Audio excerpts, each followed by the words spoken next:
شہر اقتدار میں ذرائع کا یہ کہنا ہے کہ کچھ لوگ عمران خان کی فیملی سے دو ممکنہ آپشنز، یعنی ان کی طبی بنیادوں پر ضمانت یا بنی گالہ کو سب جیل قرار دے کر ان کی وہاں منتقلی کے بارے میں، ان دو ممکنہ آپشنز کے بارے میں مسلسل جو ہے وہ مشاورت کر رہے ہیں. لیکن عمران خان کی فیملی کا یہ کہنا ہے کہ ان کی پہلے عمران خان صاحب سے ملاقات کروائی جائے، اس کے بعد ہی وہ کوئی حتمی فیصلہ یا حتمی رائے دینے کی پوزیشن میں ہوں گے. لیکن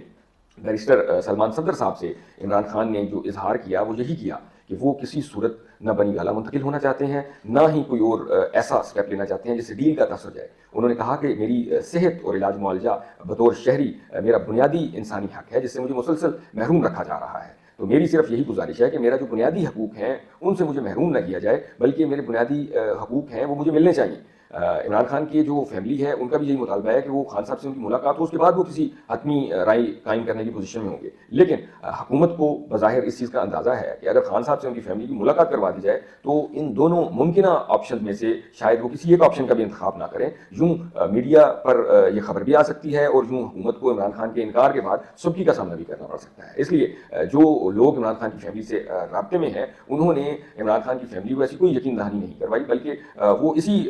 ممکنہ آپشن پہ ڈسکشن کر رہے ہیں کہ آپ ان دونوں آپشن میں سے جو فیزیبل آپشن ہے اس کا انتخاب کریں، اور ہم اگلے ایک ہفتے میں اس جو بھی